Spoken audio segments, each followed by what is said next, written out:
¿Quién es la niña mimada de Álvaro Uribe? No, yo no creo que yo sea la niña mimada de Álvaro Uribe. Él dice que yo soy la inteligencia artificial.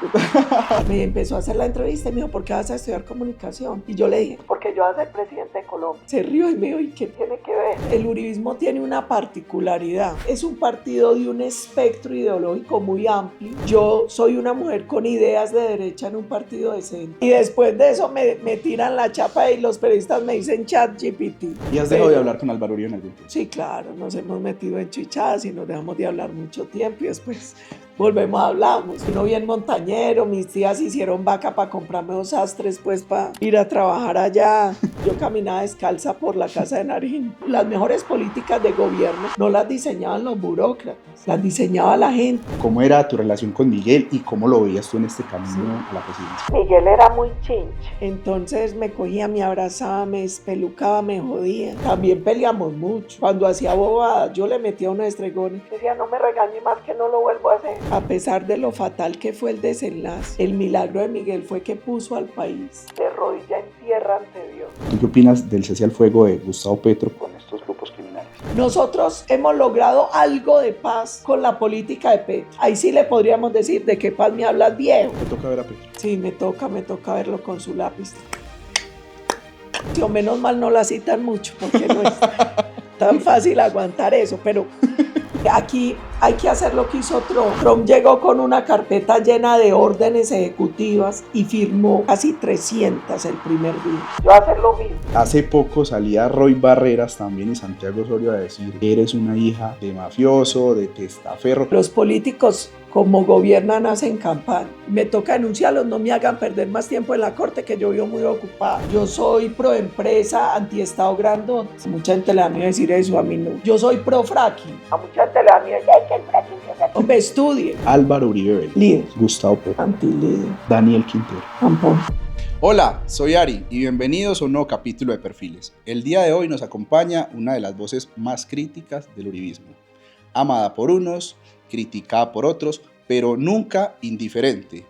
Es un gusto presentarles a la precandidata presidencial por el Centro Democrático, Paola Holguín. Paola, bienvenida a Perfiles. Muchas gracias, Ari. Un placer estar aquí contigo hoy, con toda la audiencia. Muchas gracias por aceptar la invitación. Empecemos hablando, empezaste en la política supremamente joven, mejor dicho, muy niña. Tenías 4 años cuando acompañabas a tus padres en las correrías del Partido Liberal. Y pues bueno, cuéntanos, ¿qué experiencias recuerdas de esta época? Pues muy chiquita, mis papás militaban en el Partido Liberal y en esa época en casi todos los municipios había una casa liberal y hacían los viernes liberal, donde iban los políticos, echaban sus discursos y para financiar esas casas pues vendían aguardientico, chorizo, empanadas y eso. Entonces yo iba y acompañaba a mis papás y a mí me encantaba como todo ese movimiento de la política, escuchar los discursos. Y en esa época, yo tengo como 1500 años, la gente votaba con un sobrecito y ahí metían un papelito. Con el de la... Y metían el dedo en una tintica.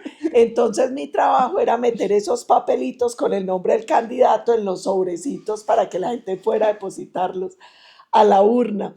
Y era una época muy linda porque era una política muy vibrante, como muy emocionante y muy cercana, porque los políticos iban a los municipios y allá echaban sus discursos y eso era una época súper bonita. Y ha sido, digamos, una formación bastante amplia, digamos, comunicadora, experta en seguridad, una carrera política bastante amplia, desde la UPB hasta la UDA. ¿En qué momento decidiste poner esta academia alrededor de la política? Yo creo que la política, yo creo que yo nací con ese defecto, mejor dicho. Yo nací porque desde que era muy pequeñita yo sentí que la razón de ser de mi vida era la política. Cuando mis papás de 4 años me dijeron, ¿usted qué quiere ser cuando sea grande? Yo dije, presidenta de Colombia. Y toda la vida me enfoqué en eso. Entonces, de hecho, cuando yo elegí qué estudiar, lo elegí pensando en eso. Cuando Yo entré a Bolivariana, yo fui mejor bachiller, entonces yo podía escoger la carrera que quisiera y no tenía que presentar examen, solo una entrevista. Y yo dije, yo voy a estudiar periodismo. Y cuando fui, la decana, que era Luz Gabriela Gómez, que es gran amiga y la quiero un montón, me empezó a hacer la entrevista y me dijo, ¿por qué vas a estudiar comunicación? Y yo le dije, porque yo voy a ser presidente de Colombia. Y me dijo, se rió y me dijo, ¿y qué tiene que ver? Porque casi siempre los presidentes estudian derecho. Y le dije, porque los políticos y los periodistas trabajan con la misma materia prima, la opinión pública. Y finalmente la política es un ejercicio de comunicación y yo quiero estudiar. Y entré a estudiar comunicación. Y muchos años fui docente, muchos años. Y luego tenía que estudiar otra cosa. Entonces yo dije, bueno, yo soy política, quiero ser presidente y soy mujer. ¿En qué temas no le creen a las mujeres? En dos, seguridad y economía. Entonces hice una maestría en estudios políticos con énfasis en economía y desarrollo. Después en la Escuela de Guerra estudié seguridad y defensa, después me fui a Washington a la Universidad de Defensa y estudié seguridad y defensa y luego estudié contraterrorismo y contrainsurgencia. Porque yo decía, pues si en eso no me van a creer, yo tengo que ser la que más sabe, aprender más, para que me crean.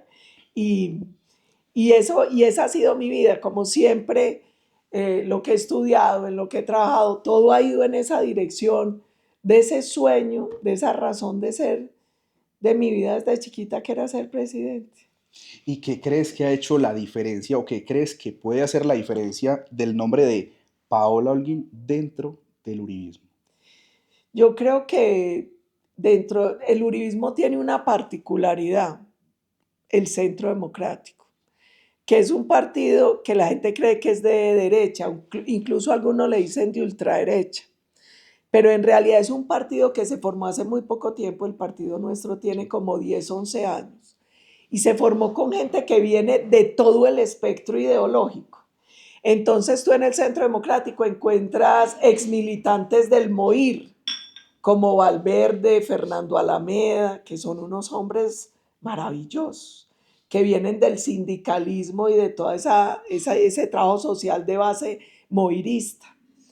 Encuentras gente que venía del Partido Liberal, del Partido Conservador, de la U, de Cambio Radical. Entonces tú vas a ver que es un partido de un espectro ideológico muy amplio. Eh, yo soy una mujer con ideas de derecha en un partido de centro, pero en mi prima algo que yo creo que es muy útil en Colombia hoy y es la sensatez. Yo no le creo al radicalismo ideológico. Hay unas ideas de las que yo estoy convencida, pero yo creo que los problemas de los países no se solucionan desde el radicalismo ideológico, sino la gente necesita seguridad, necesita plata en el bolsillo, necesita oportunidades. Y eso, más allá de ser de izquierda o de derecha, son cosas que hay que resolver y hay que resolver desde lo que está probado que funciona. O sea, ¿crees que desde la unidad o sea, se va a vencer Yo en el estoy segura 2026? que desde la unidad, desde la sensatez, desde un pensamiento que tiene que ir más allá de cualquier proyecto personal o partidista, nosotros podemos transformar radicalmente el país. Hay algo muy interesante que leía yo el otro día. ¿Quién es la niña mimada de Álvaro Uribe? ¿Paloma, Mafe o Paola Holguín? No, yo no creo que yo sea la niña mimada Álvaro Uribe. Él dice que yo soy la inteligencia artificial. Y después de eso me tiran la chapa y los periodistas me dicen chat GPT. Pero Yo, de hecho él dijo en un discurso también, sí, que ¿sí? yo era la Que tú inteligencia eras la inteligencia artificial. artificial. Entonces, yo me siento muy orgullosa. Yo llevo como unos 25 años trabajando al lado del expresidente. Eh, yo creo en las tesis y en el cuerpo de doctrina que él defiende, creo profundamente. En muchos momentos hemos tenido diferencias, claro. Hay cosas en las que no hemos llegado a acuerdos, Y has dejado de pero hablar con Álvaro Uribe en algún tiempo. sí, claro, nos hemos metido en chichadas y nos dejamos de hablar mucho tiempo y después volvemos a hablamos, Y después se pero reconcilian. sí, normal. Es un matrimonio en paz. Yo creo que, ¿sabes qué? Es que las relaciones de jefe, de compañero, porque él fue mi jefe muchos años, luego fue compañero de la bancada. Él es el líder de mi partido. Obviamente en muchos momentos genera tensión y mi partido tiene una ventaja y es que no todos tenemos que pensar igual. Allá se respeta la diferencia y en eso, contrario a lo que la gente cree, Uribe es sumamente respetuoso. Piensa una cosa, no piensa otra y ya, y tratamos de dar los argumentos. Si llegamos a un acuerdo bien y si no también, y eso ha pasado muchas veces. Y bueno, y es lo natural además que, pues, que pueda suceder. Sí, Tú trabajaste en el gobierno de Álvaro Uribe, jovencita, sí, jovencita, hace muchos jovencita. años. ¿Qué experiencia nos puedes contar de cómo es trabajar al lado de Álvaro Uribe? En esa época, Para mí además. fue una experiencia maravillosa. Yo llegué a principios de 2003 a trabajar en la presidencia. Yo había trabajado en la campaña en temas como de académicos, elaborando paper y eso con Andrés Uriel, que en paz descanse. Llego a principios de 2003 a la casa de Nariño. Primero muy charro, porque uno bien montañero, mis tías hicieron vaca para comprarme dos astres, pues para ir a trabajar allá. Eh, Y yo creo que a pero todos nos ha pasado a los que vamos para el Congreso por primera vez. no, Y cierto, sí, que uno ahí se siente todo raro, pero ya después le quita el capote y uno da cuenta que nada, que es como no muy corriente. tampoco, no era como me están Sí. acartonado, no era. De hecho, alguna vez en Cromo sacaron un artículo que titularon La asesora desenfadada, porque yo caminaba descalza por la casa de Nariño. Y ahí cuentan esa historia. Yo creo que fue una experiencia para mí vital por muchas razones. Primero, al lado de Uribe uno aprende disciplina de trabajo. Nosotros trabajamos de lunes a domingo, porque la agenda normal de semana, pero los sábados teníamos los consejos comunales, los domingos normalmente habían consejos de seguridad o habían otras cosas, entonces trabajamos todos los días, desde muy temprano hasta altísimas horas de la Incansable noche, Álvaro Uribe todavía. Hola. Toda la vida incansable Álvaro Uribe. Incansable. Él dice que él tiene como 140 y pico de años porque trabaja, porque tiene los años de día y los años de noche. Y así era en el gobierno. Dos, aprendí sobre rigor. El presidente Uribe es muy riguroso con todo. Entonces, cada que había un consejo de ministros, un COMPES sobre cualquier tema o sobre varios temas, Tiene carácter. siempre pedía cifras, datos, por qué, y eso si es así, cómo lo hacen en tal parte, en tal otra. Entonces, mucho rigor a la hora de tomar decisiones. Aprendí también que hay que escuchar más que hablar. El ejercicio del gobierno del presidente Uribe fue un ejercicio muy amplio de escucha. Y eso para nosotros fue importante porque las mejores políticas de gobierno no las diseñaban los burócratas, las diseñaba la gente. Las redes de cooperantes nacieron de un consejo comunal. Banca de Oportunidades, que yo la amo, nació de un consejo comunal, de un señor que le dijo al presidente, presidente, usted me puede regalar una moto. Y el presidente, ¿una moto para qué? No, es que yo trabajo en una empresa, esa moto mía es muy mala y me van a echar. Entonces el presidente dijo, hombre, yo no te puedo dar una moto, pero aquí siempre vienen gerentes de banco. Oiga, ¿quién le presta al señor para que pueda cambiar la moto? Y todos hicieron los bobos. Y Uribe, no, aquí siempre mínimo está el del Banco Agrario, pues. Y ese día después, él se fue haciendo una reflexión y decía, para el pobre es muy difícil bancarizarse, porque no tiene garantía. Entonces nosotros creamos banca de oportunidades donde el gobierno era el garante. Al ser el gobierno el garante, el nivel de riesgo para el banco baja un montón. Entonces puede prestar a cuotas, a tasas muy bajitas. Y así nació Banca de Oportunidades. Y te puedo dar 1000 ejemplos de políticas exitosas del gobierno que nacieron fue ese diálogo con la gente. Entonces aprendí disciplina de trabajo, aprendí rigor a la hora de tomar las decisiones y aprendí que el ejercicio político es más de escucha. ¿Y qué decirle de pronto a las personas que dicen que el uribismo está acabado o va en declive? Pues lo que hay que decirles es que traten de ver con un poquito más de imparcialidad la realidad. Este es un partido que yo creo que hoy está más vivo que nunca. Y está más vivo que nunca por lo que uno siente en la calle. Claro. porque a diferencia de otros partidos que no han logrado tener candidato, este partido hoy se da el lujo de tener 5 precandidatos. Teníamos antes a Miguel, pero bueno, pasó eso tan horrible. Hoy está el papá de él, pero es el único partido que es capaz de tener 5 precandidatos recorriendo el país en un ejercicio democrático, plural, de cara a la ciudadanía, construyendo una plataforma. Es un partido que, si bien no tiene una bancada tan grande de congresistas, tenemos 13 senadores y creo que son como 19 de representantes, ¿no? Recuerdo en este momento la cifra. Ha dado la pelea y ha hecho una oposición democrática, crítica. Tenemos gente maravillosa, el gobernador de Antioquia, alcaldes, concejales, diputados haciendo un gran esfuerzo. Además, a los que creen que los partidos se mueren, yo les recuerdo lo que decía Churchill. La política es casi tan emocionante como la guerra, con una diferencia. En política uno se puede morir muchas veces. Totalmente. Y ahora que tú hablas de Miguel Uribe, cuéntanos cómo era tu relación con Miguel Uribe. Nosotros tuvimos la posibilidad de apreciar un mega evento que hizo en Medellín precisamente, que digamos para una persona de Bogotá, digamos, llegar a esa magnitud, digamos, de evento, es un fenómeno, se podría decir. No sé, ¿cómo era tu relación con Miguel y cómo lo veías tú en este camino Sí. a la presidencia? Yo conocí a Miguel cuando llegó al partido, o sea, en este periodo de congreso. Estaba Miguel, Meisel y yo. Eh, Miguel era muy chinche, entonces me cogía, me abrazaba, me espelucaba, me jodía. Me decía, ¿vos por qué no me querés? Y yo, no me jodas, Miguel.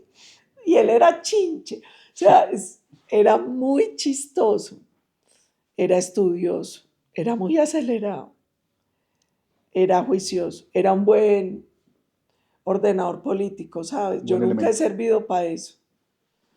Eh, Él era muy bueno, él sabía organizar equipos políticos. Eh, También peleamos mucho. Cuando hacía bobadas, yo le metía unos estregones. Me decía, no me regañe más que no lo vuelvo a hacer. O cuando decía bobadas en el Congreso, yo, ¿para qué diste a bobada, Miguel? Mira cómo. Me decía, le prometo que no lo vuelvo a decir. Entonces, cuando no lo decía, lo hice bien, ¿no es cierto? Era muy charro, era, era un gran muchacho. Y se convirtió en una esperanza muy tesa. Y yo creo que, a pesar de lo fatal que fue el desenlace, el milagro de Miguel fue que puso al país de rodilla en tierra ante Dios, Total. porque yo vi gente de todas las religiones orando por Miguel durante más de 60 días. No, total, fue sin lugar a dudas un magnicidio que sacudió el país. Pau, en la entrevista pasada conversando con Hernán Cadavid decía el 75% de los municipios de Colombia tienen presencia de bandas criminales. Si tú fueses la presidenta, ¿qué acciones tomarías? Muchas cosas. Primero, seguridad y justicia son un binomio inseparable. Colombia tiene que hacer una reforma real a la justicia, porque el nivel de impunidad, según algunos exfiscales, es del 97%. Es decir, de cada 100 delitos se esclarece y se judicializan 3. Eso es caldo de cultivo para todo tipo de violencia, para todo tipo de crimen, porque todo crimen es cálculo costo-beneficio. Usted dice, si traqueteo, si secuestro, si asesino, ¿qué gano y qué pierdo? Y cuando el 3% es la posibilidad de responder por sus actos, pues eso no ayuda. Lo otro es que hay que entender que la política de seguridad tiene que ser integral, porque hay gente que dice prevención, prevención, y otros que dicen represión, represión. Eso no funciona así en el mundo. Hay que trabajar prevención, control y represión y rehabilitación. Hay que trabajar una política integral, y la política de seguridad es una política transversal, porque eso no es un tema de soldados y policías. Sin justicia no hay seguridad. Si usted no tiene un sitio bien iluminado, ordenado, atrae bandidos. Es el cuento de la ventana rota y el tema de Rudolph Giuliani en Nueva York, y es que la seguridad también es un tema de ética y de estética. Total. Si usted no tiene programas para prevenir el consumo de drogas y alcohol. Casi todos los delitos se cometen bajo el influjo de drogas y alcohol. Eso ayuda al tema de seguridad, el tema de la cultura. Antanas Mockus, yo tuve muchas diferencias con Mockus después, pero Mockus en sus inicios tenía un tema muy importante sobre cultura ciudadana y él decía una cosa que es cierta: uno tiene que armonizar la ley, la cultura y la ética y la moral. Porque si usted vive en un país donde todo el tiempo le dicen a los muchachos, haga plata, mi hijo, bien o mal, pero haga plata, o el vivo vive el bobo de la mamá, o te enseñan a hacerle trampas a la ley, ahí no es muy difícil que haya seguridad. En un país donde el Estado no llega, es muy difícil que haya seguridad. Ese es un problema de América Latina. En América Latina en general tenemos más territorio que Estado y eso se traduce en algo: donde no llega el Estado, pues llegan los bandidos, claro, a ejercer. Entonces, ¿qué necesitamos? Justicia, control territorial, una visión integral de seguridad, convertirla en una política de Estado, despolitizar y desideologizar la seguridad, porque la gente cree que la seguridad es un tema de derecha. No, la seguridad es un derecho humano, la seguridad es un bien público. Sin seguridad no hay crecimiento económico, es No, más, absolutamente nada. nada, porque la seguridad es la garantía de la vida. Exacto. Si no hay seguridad no te pueden garantizar ningún otro derecho. No, total, además, o sea, qué cosa tan importante. Pues mira, por todas las situaciones que está atravesando el país, ahora digamos que estamos tocando este tema. ¿Tú qué opinas del cese al fuego de Gustavo Petro con estos grupos criminales?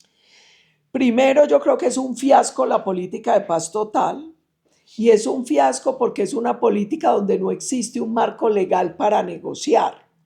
Si bien el Congreso aprobó la ley de paz total, la Corte dijo, claro, esto puede que sirva para cierto tipo de negociación, pero para cualquier política de sometimiento usted necesita una ley y hoy no existe. Entonces, la primera deficiencia es que no hay marco jurídico. La segunda es legítimo el gobierno Petro para negociar con estas estructuras, y eso suena muy duro. Pero la pregunta que nos tenemos que hacer: hace poco Iván Mordisco le dijo a Petro, ahora sí te parecemos traquetos, pero cuando te ayudamos en elección no. Los miembros del ELN también dijeron que le habían ayudado. El Clan del Golfo hizo paro armado semanas antes de la elección, especialmente en Antioquia, para presionar que votaran por Petro. El hermano de Petro, no yo, el hermano de Petro, Juan Fernando Petro, dijo, nosotros negociamos 1 millón de votos en las cárceles. Entonces, si usted logra acceder al poder aliado con los bandidos, la pregunta es, ¿usted tiene legitimidad para negociar con ellos? Esa es la primera pregunta que nos deberíamos hacer. Otra cosa, hoy hay N mesas de negociación con el ELN, con la FARC, con toda la FARC, con la de Iván Mordisco, con la de Iván Márquez, con la de Calarcá, con los Pachenca, con la oficina, con los de Buenaventura, sin marco legal. ¿Cuál es la agenda? ¿Quiénes están negociando? ¿Qué están negociando? Y le voy a dar el ejemplo más doloroso. Hace un poco más de un año, en un retén en Antioquia, en unos carros de la UNP iba el bandido de alias Calarcá con otra gente de la FARC. Tenían orden de captura, se los llevaron presos. La fiscal general, a pesar de que llevaban armas y un montón de cosas, dio la orden de dejarlo en libertad porque era gestor de paz. Un año después nos asesina ese gestor de paz 13 policías en Amalfi con drones, frente 36 de la FARC que lidera el bandido alias Calarcá, el mismo que mandó los guerrillos de Antioquia para el Cauca a entrenarse con drones. Nos matan 13 policías, ¿y qué pasa el otro día? El gobierno anuncia que se va a sentar a hablar con Calarcá. Yo le pregunto, nosotros hemos logrado algo de paz con la política de Petro. Hoy hay 809 municipios con presencia de estructuras criminales. Lo que dice Hernán Cavill es verdad, más del 70% del territorio. En hombres han crecido más del 45%. No les atacan las rentas criminales, estamos inundados en coca y con más minería ilegal. Tenemos hoy cifras de secuestro que no veíamos hace una década. Se disparó la extorsión. Entonces, ¿de qué paz ahí sí le podríamos decir, ¿de qué paz me hablas, viejo? ¿De qué paz me hablas, viejo? Sí. ¿Volverías a implementar la política de seguridad que implementó el presidente Uribe? Yo creo que hay que hacerle ajustes muchos, porque la Colombia de hoy no es la de 2002. Totalmente. Yo trabajé con el presidente Uribe, la política de seguridad democrática tuvo grandes éxitos, hay que hacer algunos ajustes y te voy a dar un ejemplo. Hoy nosotros estamos en un modelo de guerra de quinta generación o guerras híbridas, donde la desinformación es un elemento de guerra. Eso no pasaba tan radical en la época de Uribe. Hoy un tema fundamental es ciberseguridad. Sí, Eso sin lugar no a era dudas. tan fuerte en esa época. Hoy, en la invasión de Rusia a Ucrania, Ucrania tuvo que armar una especialidad en sus fuerzas militares, que es la especialidad de drones. Ese es un elemento que cambia radicalmente el teatro de operaciones en estas guerras. Entonces, hoy tenemos que hacer un montón de cosas que en ese momento el país no necesitaba, hoy sí. Y yo he dicho que la seguridad para el 26 va a ser más difícil que para Uribe por lo siguiente. Cuando nosotros llegamos al gobierno en 2002, Pastrana había negociado ya el Plan Colombia. Entonces nosotros teníamos ahí un apoyo muy importante de Estados Unidos, teníamos un dinero muy importante, teníamos muy buenas relaciones con Israel, la gente de pronto no sabe, gran parte de los temas de inteligencia y de seguridad de Colombia dependen de Israel. Sí. Nosotros en Indumil producimos el fusil Galil, la pistola Córdoba y Jericó con licencia de Israel.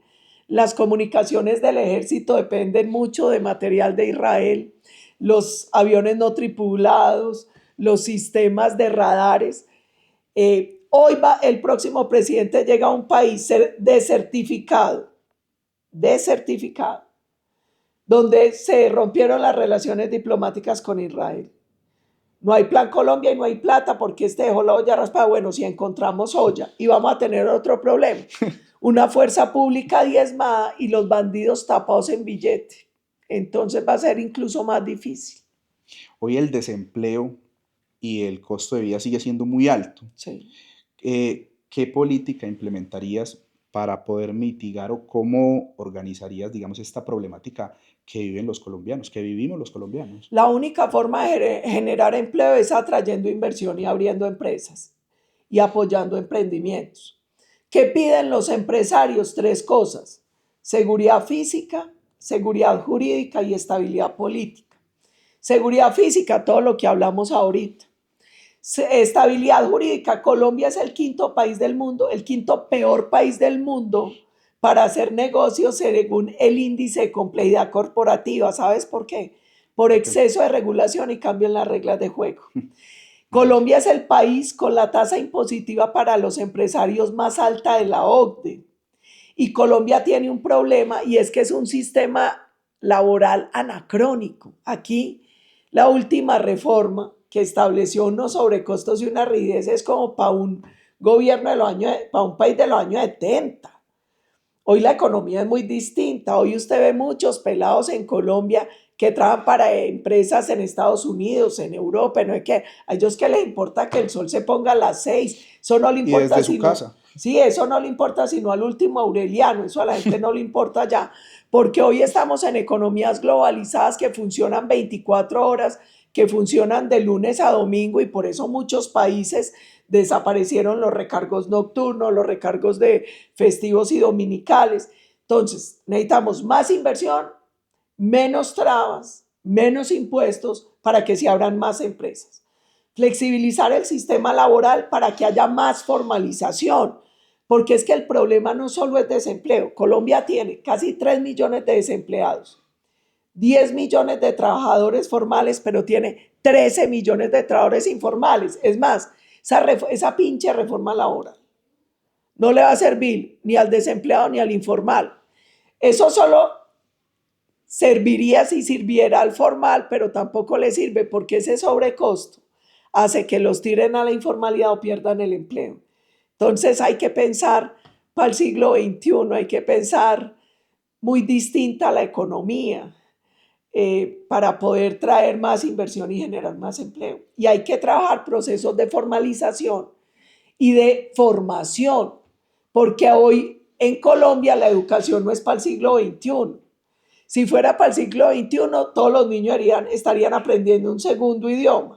Todos los niños estarían aprendiendo formación financiera en el colegio, estarían aprendiendo inteligencia artificial, estarían aprendiendo programación de computadores. Totalmente. Pau, fuiste presidenta de la Comisión Segunda del Senado en el 2021-2022.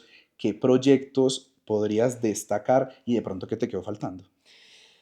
Yo creo que la comisión segunda es una comisión bien compleja porque Primero, disculpa, primero, ¿qué tratamos en la... contémosles, Sí, exacto. contémosles qué La tratas, qué temas comisión tratan en la Comisión segunda Segunda. trabaja seguridad, defensa, comercio y relaciones internacionales. La comisión segunda, además, de ahí salen los miembros para la comisión de inteligencia y contrainteligencia y los miembros de la comisión asesora de relaciones exteriores, donde están todos los expresidentes. Ese es el cuerpo consultivo para el presidente sobre temas internacionales. Te toca ver a Petro. Sí, me toca verlo con su lápiz en esa comisión. Menos mal no la citan mucho porque no es tan fácil aguantar eso, pero yo creo que hay varias cosas importantes. Nosotros en esa época logramos avanzar en muchos acuerdos para evitar la doble tributación, para promoción de inversiones. Eso se frenó mucho en este gobierno. Ellos no creen en esos acuerdos. Yo sí creo en los tratados de libre comercio, en la promoción de inversión, en evitar la doble tributación. Creo mucho en los acuerdos binacionales para temas de extradición, de cooperación judicial. En eso habíamos avanzado. Por ejemplo, una deuda que yo llevo 12 años en la Comisión Asesora de Relaciones Exteriores, en esa comisión, y Colombia no ha logrado transformar la carrera diplomática. Hombre, y cuando uno ve a esa gente que nombran de embajador, a uno le da pena. Eh, y, y yo creo que hay que mejorar y cualificar la carrera diplomática en Colombia. Yo creo también que en esa comisión nos faltó poder ajustar el tema de la comisión de inteligencia y contrainteligencia. Esa comisión es relativamente nueva y siempre ha estado muy coja para ejercer control. No, a uno siempre le faltan muchas cosas. O sea, yo he logrado sacar muchas leyes, muchos acuerdos, eh, pero nunca es suficiente. En un país que tiene tantas necesidades, nunca es suficiente. Pau, y precisamente en tu plan estratégico, digamos, del 2026-2030, se basa en 5 ejes, incluyendo modernización e Del Estado, sí, infraestructura. del Estado de infraestructura. ¿Cuál sería la primera que tú implementarías? Yo creo que aquí hay que hacer lo que hizo Trump. Trump llegó con una carpeta llena de órdenes ejecutivas y firmó Sí. casi 300 el primer día. Yo voy a hacer lo mismo. Yo voy a llegar con mi carpeta de decretos para derogar y modificar un montón de decretos en Colombia que entorpecen el desarrollo del país y con varios proyectos de ley desde el primer día para reducir el tamaño del Estado, por ejemplo. Ese es urgente. Para tratar de promover la inversión necesitamos volver a tener contratos de estabilidad jurídica. Yo voy a llegar con un paquete grande de reformas y de hecho ese es un trabajo que se le pidió a cada sector que lo hiciera. Yo en cada reunión que tengo con el presidente de la ANDI, de FENALCO, de Camacol, de Analdex, les digo, entreguen la lista de los decretos y los proyectos y elaborémoslos para poder radicarlos el 7 de agosto, porque Colombia va a quedar en una situación que el próximo presidente va a tener que decretar una emergencia económica y social, porque nosotros si no llegamos con apagón, vamos a llegar al límite de capacidad porque no estamos logrando que entren los proyectos necesarios de generación de energía. ¿Y cuál crees que debería ser la relación de Colombia con Estados Unidos? Yo creo que tiene que ser una relación tranquila, bipartidista. Cuando uno establece las relaciones, no puede ser basado en la afinidad ideológica, Claro. sino en los intereses superiores de Colombia. Estados Unidos ha sido un aliado por más de 200 años del país. Fue uno de los primeros países con los que instauramos relaciones diplomáticas. han sido bipartidistas. Nosotros hemos tenido relación con todos los presidentes, sin importar si son republicanos o demócratas.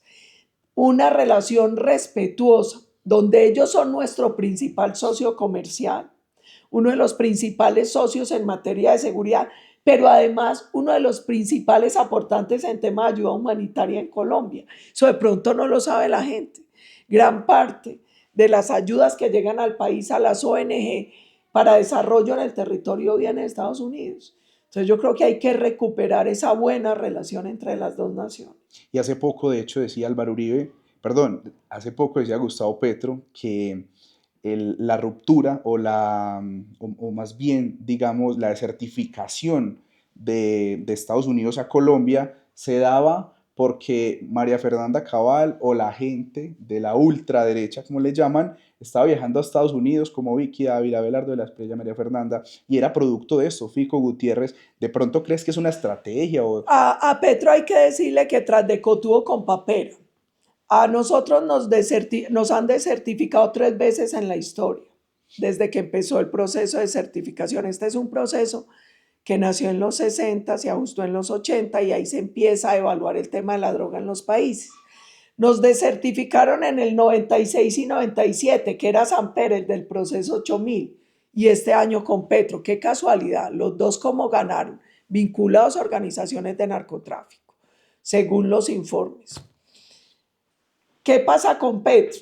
A nosotros en el informe nos dejan claro que nos desertifican por el crecimiento exponencial de hectáreas de coca y de producción de cocaína, por la falta de política del gobierno, pero además por la negativa del gobierno a extraditar personas pedidas en extradición, como HH, el Mocho Olmedo, alias Araña. A renglón seguido dice el gobierno de Estados Unidos: las sanciones contra el gobierno Petro no es contra los soldados y policías y no les vamos a instaurar por ahora sanciones económicas. Petro debería agradecer que a pesar de lo malo de su gobierno, a pesar de la falta de resultados contra el narcotráfico, gracias a la buena relación de congresistas, políticos y empresarios con el gobierno Trump, no tomaron sanciones ni medidas económicas, porque hoy la desertificación pudo ser mucho peor para el país si no fuera por ellos. Entonces, en vez de agradecer, salía a criticar. Ahí sí, como decían las abuelas, tras de cotudo con papero. Total. Y hablando de campañas de desprestigio, hace poco salía Roy Barreras también y Santiago Osorio a decir que eres una hija de mafioso, de testaferro. ¿Por qué crees? O sea, ¿por qué crees que se da estos ataques o a qué se debe esa campaña de desprestigio? Porque eso es normal en política. Los políticos, como gobiernan, hacen campaña. Y hay políticos que aquí corren la línea ética, queman candidatos. A mí que me tocó denunciarlos ante la corte y los dos se tuvieron que retractar. Pero con la calumnia pasa algo y con la injuria. Después de que usted la profiere, es como cuando usted coge una gallina y le arranca las plumas. Después no tiene cómo pegárselas. Ellos viven haciendo eso. Yo ya opté. Además, yo le quiero decir una cosa a todos los que viven diciendo a pendejada. No existe el delito de sangre. Supongamos pues que mi papá era Al Capone. Nadie tiene que pagar por los delitos de un papá, de un primo, un hermano, de nadie. Primero. Segundo, no tienen ninguna prueba y por eso cada que dicen la misma bobada tienen que ir a retractar. Y me toca denunciarlos, no me hagan perder más tiempo en la corte que yo vivo muy ocupada. Y 3, júzguenme a mí por lo que he hecho. Yo he combatido el narcotráfico en todos los países donde he trabajado. Y de eso pueden dar fe en México, pueden dar fe en Argentina, pueden dar fe en Colombia y revisen mis redes desde hace 20 años. Hay conferencias mías en todos los países, en Brasil, en Salvador Bahía, en Curitiba. Cada año me invitan a dictar una conferencia de lucha contra el narcotráfico. En México. De hecho, en México eso me costó un secuestro expreso y una cascada que... pero lo voy a seguir haciendo porque... Entonces, júzguenme a mí por lo que he hecho y dejen de decir bobadas, chismoso. Ahora hablabas del gobernador Andrés Julián y de Federico Gutiérrez.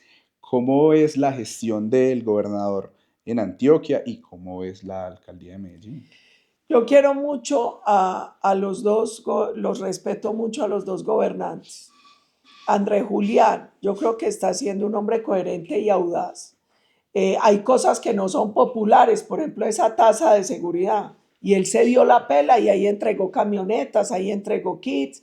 Es un hombre que uno ve que donde le duele un antioqueño, él llega. Total. Logró reducir mucho costo de la gobernación y ya con eso le dio 3.000 ayudas a adultos mayores. Eso me pareció un golazo. Lo que está haciendo con el programa de alimentación escolar, yo creo que es un gobernador que tiene muchos logros en muy poquito tiempo, que es muy trabajador y muy disciplinado. A Fico le tocó bailar con la más fea, porque Fico llegó a una ciudad que estaba descuadernada. Mire, Quintero acabó hasta con el niño de la perra.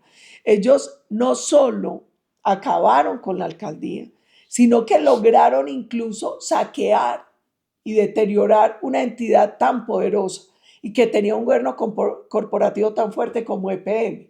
Afortunadamente allá está John Maya recuperándola ya. Fico está haciendo cosas importantes, mucha inversión en infraestructura educativa, deportiva, está haciendo esfuerzos en el tema de seguridad, pero yo creo que la dificultad es gobernar con un gobierno nacional tan adverso, pues que no ayuda, que no gira, que estorba tanto. Y por ejemplo, ahora Fico salía diciendo a Medellín lo único que le falta es mar. ¿Qué opinas? Y le va a montar mar, oiga, se Se Fico viene es el muy mar para charro, le Medallo. va a montar mar a Medellín para que se vengan a correr triatlones aquí. Era lo único que nos faltaba, ya estamos a un cacho de ser paraíso. Y sí, yo creo que es un comentario muy general también, ¿cierto? Todo el mundo De que decía eso, a a Medellín no le Medallo lo falta y único no que le más. falta es mar. Y ya lo vamos a meter, ¿cómo le ya, parece? ya le traemos el mar. Ah, pues imagínate, entonces ya la gente no viene para Cartagena, sino para Medallo.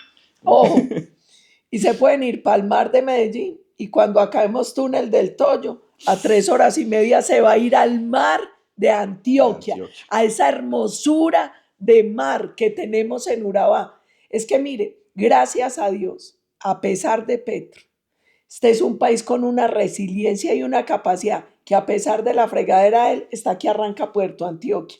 No nos quiso acabar el túnel del Toyo, el gobernador y el alcalde pusieron la plata y vamos a acabar esa obra. Qué bonito cuando en el Congreso los congresistas de otros departamentos nos dicen, a pesar del gobierno, en Antioquia están pasando cosas. Además, muy interesantes, porque mira lo que tú acabas de decir, digamos, en cuanto, o sea, ellos se pusieron a trabajar, listo, sacaron adelante el Ajá. túnel del Toyo, ahorita nos van a conectar con el mar, por supuesto, que tú Y dices con el algo, puerto. y con el puerto, totalmente, que mucha gente, digamos, ahora, bueno, se estigmatiza un poco el Urabá antioqueño, pero lo que se ha generado, digamos, en este gobierno de Andrés Julián, digamos, ha sido todo lo contrario. Exacto. Hay una cosa importante. Fico y Andrés Julián se comprometieron como parte de la conmemoración de los 70 años de PM a solucionar el tema de acueducto y alcantarillado en Urabá, que es clave. Pero además yo les voy a dar un dato a los colombianos que es muy bonito. El año pasado, según la Cámara de Comercio de Urabá, Rodolfo Zapata, que es un gran ejecutivo, se abrieron por la expectativa del puerto 2.500 empresas en Ush, Urabá. Yo creo que ese es un dato muy esperanzador. totalmente. Y eso va a transformar todo. Nosotros, ahora que tú hablabas, una de las apuestas que yo tengo importante en el plan de gobierno es el tema de la conectividad y la infraestructura, porque los países se desarrollan con vías, puertos, trenes, aeropuertos. Eso es clave para el desarrollo económico y social. Ese cuento que metió un señor por allá a otro país que las vías son para los ricos no es cierto. Mire, usted conecta al campesino con para que comercialice sus productos a través de vías terciarias, secundarias y primarias. Usted abarata costos logísticos y con eso puede ayudar a que baje la presión sobre el precio de la comida y de todos los insumos cuando tiene vías, cuando tiene puertos. Entonces, ahí nosotros tenemos que hacer una apuesta gigantesca como país. Pau, tú criticas el decreto de conmoción interior para el Catatumbo y para el Cesar, Sí. ¿cierto? ¿Qué propones para solucionar esta problemática? Lo que pasa es que yo lo critico por una razón y es que era inconstitucional. La conmoción interior se decreta cuando hay un hecho sobreviniente, o sea, algo inesperado que el Estado no puede atender con lo que tiene y exige medidas extraordinarias. La situación del Catatumbo no era un hecho inesperado. Durante más de un año, la Defensoría del Pueblo alertó sobre lo que estaba pasando y lo que iba a pasar en esa zona. El tema del Catatumbo es un tema estructural que está vinculado a varias cosas. La primera, se convirtió en un polo de producción industrial de cocaína. Nosotros logramos disminuir los cultivos ilícitos en la zona del Catatumbo y allá empezamos un programa en el gobierno Uribe que sembró 18.000 hectáreas de palma. Gracias a Dios, la palma ha resistido y sigue allá. Empezamos unos programas de conectividad, se dejó una plata, pero unas vías no se acabaron. Ese es un problema. Segundo problema, la narcodictadura en Venezuela. Porque nosotros toda esa frontera de La Guajira, Catatumbo hasta Arauca, nosotros tenemos 2.219 kilómetros de frontera con Venezuela, una frontera sumamente porosa. No hay ni siquiera 10 pasos formales y hay como 300 pasos informales. Tenemos un problema y es que parte de la estrategia que viene desde hace muchos años es la llamada zona binacional. Pero no crean que es una zona para el comercio y para el bienestar de los ciudadanos, no. Es para tratar de armar una franja de Gaza entre Colombia y Venezuela. La franja en Gaza es controlada por Hamas. Aquí querían entregarle el control al ELN. Y por eso fue que cuando se presentó la crisis a principios de año, los helenos que estaban en Arauca, con beneplácito de Maduro, pasaron por Táchira y Zulia a reforzar los de norte de Santander y ayudaron a masacrar a la gente en el Catatumbo. Entonces, nosotros tenemos que ir con un programa integral de control del territorio por parte de la fuerza pública, erradicación de cultivos ilícitos y llevar toda la presencia del Estado a esa zona. Y hablando de, digamos, de estos grupos, al margen de la ley también que ahorita decías, ¿por qué crees que Petro niega el cartel de los soles? Porque no puede aceptar que es aliado de otro cartel de narcotráfico. Él aquí ya tiene bastantes aliados narcos, pero entonces le suman otro más. Nosotros tenemos información sobre la existencia del cártel de los soles en Colombia desde finales de los años 90. A mí me extraña que él diga que no, porque hay muchos informes de inteligencia que hablan no solo de la existencia del cártel, sino del vínculo del cártel de los soles con el ELN, la FARC, Hamas y Hezbollah. Y además, bueno, supongamos que él no leyó los informes de los años, de finales de los 90 y tal. En 2020, el gobierno de Estados Unidos, el Departamento de Justicia, emitió una orden de captura donde estaba Maduro, Diosdado, Santrich e Iván Márquez. Ellos están pedidos por un tribunal del Distrito Sur de Nueva York por un tema de droga, tráfico de armas y eso. Entonces, pues me extraña que Petro diga que no existe. Afortunadamente el Congreso sí leyó los informes y nosotros aprobamos la proposición para declarar el cártel de los soles una estructura, una organización criminal transnacional y terrorista. Para 2030, ¿cierto? Finalizamos la presidencia de Paola Holguín. ¿Cómo te imaginas el país? Seguramente no va a estar del todo bien. Nadie logra transformar a Colombia en 4 años, pero mi aspiración es que los colombianos digan: Paola se atrevió a pensar más allá de lo políticamente posible y nos dejó el país por una buena senda. Eso es lo que yo aspiro. Pao, ¿te gusta el reggaetón? Me encanta el reggaetón y me critican por eso. Yo amo el reggaetón y me siento muy orgullosa de J Balvin, de Maluma, de Karol G. Ellos son los artistas más escuchados en Spotify. Ellos pusieron el mundo a bailar y a cantar en español. ¿Qué canción no te sacas de la cabeza de reggaetón? No, pues muchas. Es que mañana será bonito, me parece súper bonita. Además, porque hay días que esa es la esperanza. Pero hay muchas, muchas. A mí, no, es que a mí me gusta mucho el reggaetón, la verdad, sí. Y una pregunta bien difícil. ¿Qué canción le dedicarías a Petro? Petro. No es de reggaetón, es Cualquiera. de, ¿cómo se llama esa señora que dice rata de 2 patas en el mal rastrero? ¿Cómo es que se...? Es Paquita. Paquita. Paquita le dedicaría a esa. ¿Con quién saldrías a tomarte un tinto de la oposición? Con mucha gente. pues con gente del gobierno, porque los que somos de la oposición somos muy poquitos, o con alguien del gobierno. No, de la oposición. No, Que no sea de tu partido, que no pues. sea de mi partido. Con Carolina la repre a la Cámara de Cambio Radical, con JP que me la llevó muy bien. Eh, a ver, ¿quién más hay en oposición? Pinto, lo amo, el del Partido Liberal. Ese es opositor, es el presidente de la Comisión Séptima. No, y de hecho ayer me tomé un tinto con él en Bucaramanga. Y del pacto histórico de pronto. Solo hay una persona que admiro y escribí una columna sobre ella en El Espectador, que es Andrea Padilla. Andrea Padilla es una mujer que tiene una causa, la causa animalista, pero yo le tengo mucho respeto porque es una mujer sumamente respetuosa en el debate y hay temas en los que ella me ha ayudado, yo le he ayudado, otros en los que nos hemos enfrentado, pero siempre con altura, con respeto. Yo tengo gran aprecio por Andrea Padilla. ¿Y qué canción le dedicarías a Álvaro Uribe?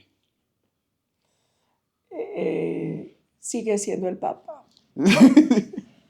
Sigue siendo el Papa. No es de reggaetón, pero que se ha sigue vuelto siendo de el Papa. Silvestre, que se ha vuelto muy Sí, popular cada que sigue llega a un siendo el lugar Papa. y le ponen esta. Es que últimamente nos pasa una cosa muy chistosa que hacía rato no pasaba. A veces coincidimos en los vuelos, por los foros, y se monta y la gente empieza a gritar y aplaudir. Y yo soy como, es que sigue siendo el Papa. Bueno, vamos a pasar a una sección que se llama Preguntas cortas, respuestas rápidas. ¿Crees que el Centro Democrático todavía vive sin Uribe? Estoy segura porque el presidente Uribe, cuando armó el partido, dijo hay que pasar de Uribe al uribismo y del uribismo al Centro Democrático, que tiene que ser no una persona, sino un cuerpo de doctrina. Daniel Quintero, ¿un líder o un oportunista? No, no, no. Daniel Quintero es una persona, es un imputado que le ganó a Alibaba. Tiene más de 40 funcionarios imputados.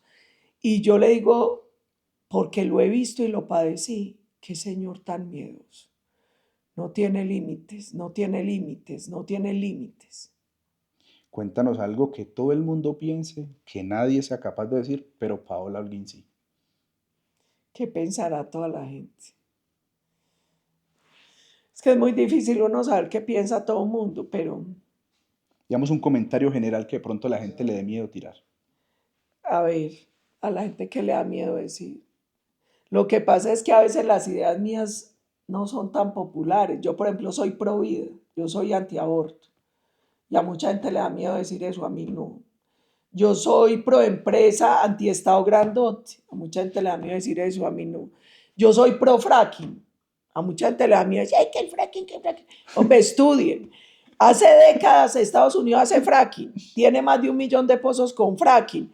No hay una prueba científica concluyente que eso haga daño. Y es más, los pozos con fracking, o sea, con fracturación hidráulica, o sea, los no convencionales, gastan menos agua que los pozos convencionales.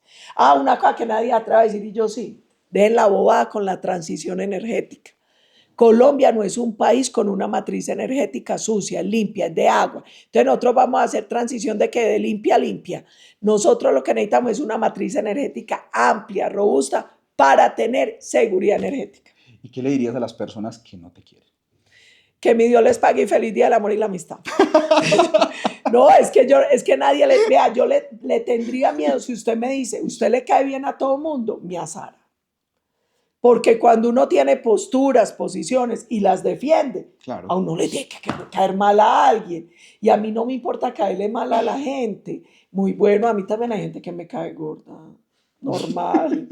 Y cuando voy y me confieso, le cuento esta. Un día yo me fui a confesar porque yo pensaba cosas tenaces cuando Santos era presidente. Las pienso ahora con Petro también. Entonces fui y le dije al padre, yo me confieso porque yo sé que uno tiene que bendecir a todo el mundo y no puede tener. Y me dijo, mía, sus pensamientos no son cristianos, pero son humanos y la entiendo. Comprensivo el padre. Se ve que era de este lado. ¿Con qué político de la izquierda te tomarías el tinto? Con Robledo. Con Yo Robledo. lo quiero mucho. Una vez le mandaron una razón conmigo y yo fui y se la llevé. y le dije, ay, Robledo, vos por izquierdoso y no votaba por vos, porque parece un hombre maravilloso, yo lo respeto, porque es respetuoso, es que no tenemos que pensar igual, es que en una democracia no tenemos por qué pensar igual, solo en las dictaduras quieren que todo el mundo piense igual, pero el pensar diferente no puede llevarnos a insultar al otro y a condenar al otro incluso a muerte. No, ya tiene que hablarlo con altura, con argumentos. Y uno con Robledo puede debatir. A mí me encanta él, la verdad. ¿Cómo se define Pablo Holguín en una palabra o en una frase? Yo, yo soy una mujer común y corriente, una paisa, una colombiana camelladora. Todas las mujeres en Colombia son así, camelladoras, sensata, que quiere sacar este país adelante. Una mujer común y corriente que lucha, que trabaja como todas las mujeres de Que Colombia. quiere lo mejor para el país. Sí, y todo lo queremos. Mire, yo me he caminado a Colombia, yo he estado en toda parte. Y no importa la ideología ni el partido, en el fondo todos queremos un mejor país. Todos queremos un mejor país. Pau, a propósito, antes, digamos, de pasar a la última sección, se ha dado el tema del área metropolitana del Valle de San Nicolás, Sí. que no puede faltar acá, como paisa, como de esta tierrita también oriental, porque pues acá mantienes también, por supuesto. ¿Qué opinas sobre la creación del área Bueno, metropolitana? ¿A varias favor, no a cosas. favor? ¿Qué Yo estoy, beneficios? yo estoy a favor de las áreas metropolitanas, estoy a favor de las provincias. ¿Por qué? Yo creo que las ciudades, que los municipios se tienen que asociar, porque es que, por ejemplo, el tema de seguridad, a usted el bandido no llega y frena porque ya va para Envigado, ¿sí me entiendes? Entonces, todos los problemas terminan impactando áreas que van más allá del límite del municipio. La forma de poder resolverlos de manera estratégica, de tener más recursos, es a través de asociatividad. Hay un miedo en este caso y es el tema del derecho a veto que tiene el municipio más fuerte. Por ejemplo, en el área metropolitana, en Medellín, el distrito tiene derecho a veto. ¿Qué tranquilidad les doy? Que el alcalde de Río Negro hizo un compromiso público y es que Río Negro renuncia al derecho al veto, pero además en este momento se está votando un proyecto de ley en el Congreso que le quita el derecho a veto a los municipios, porque es normal que los otros que son más chiquitos digan, no, es que el grande, el que manda, no la va a montar con ese derecho a veto. Eso lo vamos a eliminar para que puedan estar más tranquilos, porque si no es muy difícil lograr desarrollo. Pau, y ahora sí, la última sección, y en esta sí, te voy a decir un nombre y lo defines en una palabra. Álvaro Uribe Vélez, Líder, Gustavo Petro, antilíder. Miguel Uribe Londoño, A mí me da pesar, ¿sabes? Porque uno piensa en Miguel y piensa en tragedia. Es un hombre, es un empresario que le ha tocado sufrir demasiado. hace 34 años le Enterró a su asesinaron a su esposa. esposa. Miren lo que yo sentí cuando vi en la catedral a Alejandro. De la edad de Era ver Miguel, a Miguel enterrando a su mamá. Eso no lo puede sufrir una familia más en Colombia. Daniel Quintero, Ampón, Gustavo Bolívar, mentiroso. Yo María. tengo una historia con Bolívar. Cuando fue el estallido social, él alteró un video y dijo que yo me había burlado de los muchachos que habían perdido un ojo. Eso a mí me costó un ciberataque y múltiples amenazas de muerte. Hace poco, menos mal a uno la vida siempre le da la oportunidad, La revancha. la revancha. Estábamos en un foro de precandidatos presidenciales y preguntaron si era importante tratar de controlar un poco los fake y todo esto que pasa en redes. Y todos, incluyéndolo a él, levantamos la paleta de sí. Y estaba al lado mío y le dije, siquiera, para que nadie le vuelva a hacer lo que vos me hiciste a mí, que fue falsear un video que me costó un ciberataque y Le sacaste amenazas la de astilla. muerte. Ah, me la saqué. Ese día dormí, pero suave Plena. si la tuve.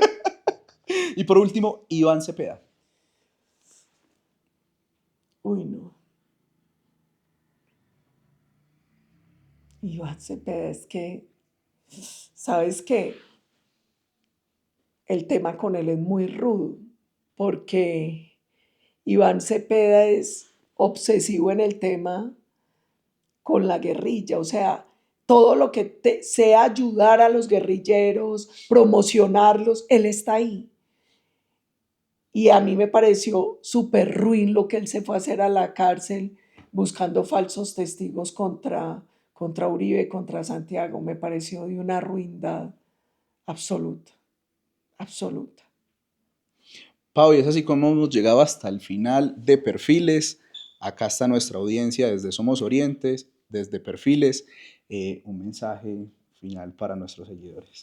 Bueno, a toda la comunidad en este hermoso oriente antioqueño, en el departamento, en el país que nos ven, mi mensaje es, yo sé que este es un momento muy retador de país, que es un momento muy complejo, pero Colombia vale todas las luchas, Colombia vale todos los sacrificios, y yo los quiero invitar a que por encima de nuestra ideología, de nuestros partidos, nos unamos y pensemos un proyecto de país de largo plazo. Pensemos más allá de lo que nos han dicho que políticamente se puede hacer en esa Colombia que queremos para el futuro y nos unamos para lograrla. Cuando a uno le dicen el milagro de Taiwán, de Corea del Sur, de Singapur, ahí no hay milagro. Ahí lo que hubo fue unidad en torno a un proyecto superior de nación. Y eso es lo que tenemos que lograr nosotros. ¿Cuál es nuestro proyecto? Unámonos en torno a ese proyecto y saquemos a Colombia adelante. Lo tenemos todo para ser una gran potencia. Sigamos con fuerza, con firmeza y con fe, construyendo esa Colombia que nos merecemos. Gracias a toda nuestra audiencia, por supuesto agradecer la cadena hotelera Movich Colombia por ser nuestra casa y bienvenida a tu casa siempre. No, muchas gracias. Además, estos hoteles son preciosos y aquí está uno muy a gusto, además porque nadie se imagina lo loco que es este equipo. Totalmente. Muchas gracias, nos vemos en el siguiente capítulo de Perfiles. Hasta la próxima.